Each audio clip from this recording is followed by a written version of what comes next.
Hello everybody and welcome back to Screen Stars. I'm here today to review the 2018 big budget action movie Skyscraper that stars Dwayne Johnson, the unstoppable Dwayne Johnson, who generally speaking in mine and many people's eyes can't really put a foot wrong in movies, even when it's a bad movie. Now I've been a big fan of Dwayne Johnson for years. I'm a fan of wrestling, so I liked him before he was an actor. And to me, he has really proven himself in Hollywood as being capable of carrying big budget, huge popcorn movies. So I had high hopes for this movie. And I have to say, guys, after watching this, I wasn't particularly impressed with this movie, and it's probably arguably my least favourite Dwayne Johnson movie for at least a few years, and that's saying something, you know, because I even quite like Baywatch, even though that was considered a dud by many, but I quite enjoyed that movie. If I'm honest, it's a bit of a guilty pleasure.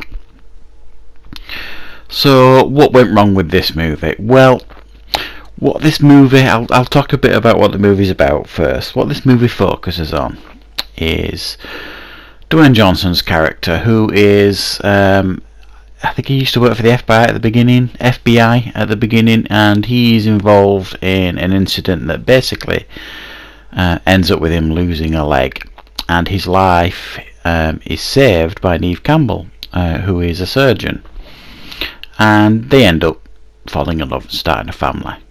And we see him some years later. He's now got a family, and he has been brought on board as like a security consultant for this huge skyscraper called the Pearl over in Asia. And he's been brought on board by one of his friends from the FBI to consult on the security of the building. But unbeknownst to him, there is a plot in place, a very generic plot, where these bad guys want to take over the Pearl in order to get to the very rich owner of the Pearl, the building, who's got something that they want pretty badly. So they try and steal something that Rock's got, which will basically give them control over the Pearl's security systems and all that kind of stuff. And it all kicks off with Dwayne Johnson, the Rock's family inside the building. It's set on fire from like the 100th floor upwards, and these terrorist bad guys want to get to the owner. And The Rock wants to get to his family. And that's your movie, basically.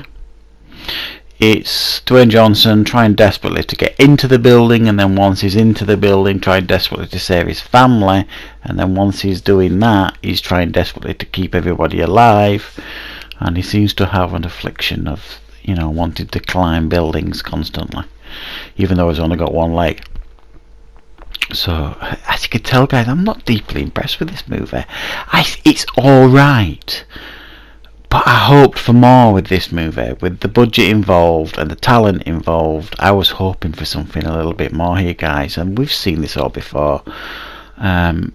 The makers of this movie realised what they had on their hands at some point. I mean, it's a cross between Die Hard and Towering Inferno, and they even mocked up a poster that looked exactly like Die Hard, which I've put earlier in this review. You can so the tip in the hat is you have to say, yeah, we're quite self-aware, guys. We know what we're doing here, but I don't think that's an excuse, really. I mean, this borrows heavily from stuff you've seen before, and stuff you've seen before has done it better than this movie.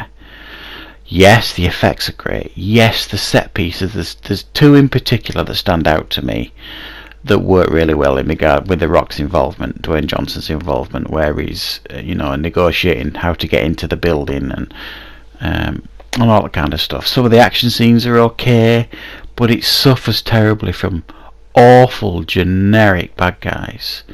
You know, the Euro trash accent bad guys that are just no character at all, poorly written. You never really felt, even at the most tense parts of this movie, I never really felt any real threat for The Rock or his family. And the motivations for the bad guys just seemed a bit over the top and weak.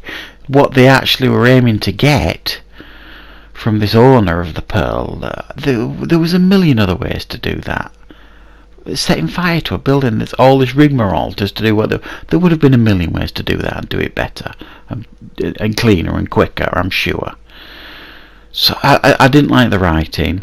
I didn't like a lot of the characters in the movie, but none of this falls on The Rock really, because he performs admirably. He does what he does best. He's always good, even in a bad movie.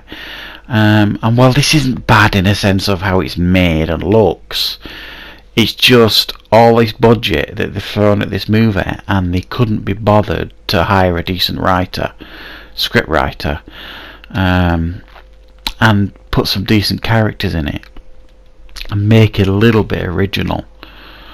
So it's well made, guys. There's some good action in it, some good effects. The Rock's great. The acting's good, generally speaking, throughout. Neve Campbell and all the kids, everything's good in that sense. But the movie, it's just not that interesting. It's too generic for me, and I've seen better previously in other movies. So yeah, I'm a little bit disappointed with this one, guys. I was very much looking forward to watching it, but for me, it's a 6 out of 10. I can't rate it any higher than that, because it just didn't impress me, unfortunately. So there you go, guys. Skyscraper. Thank you very much for watching.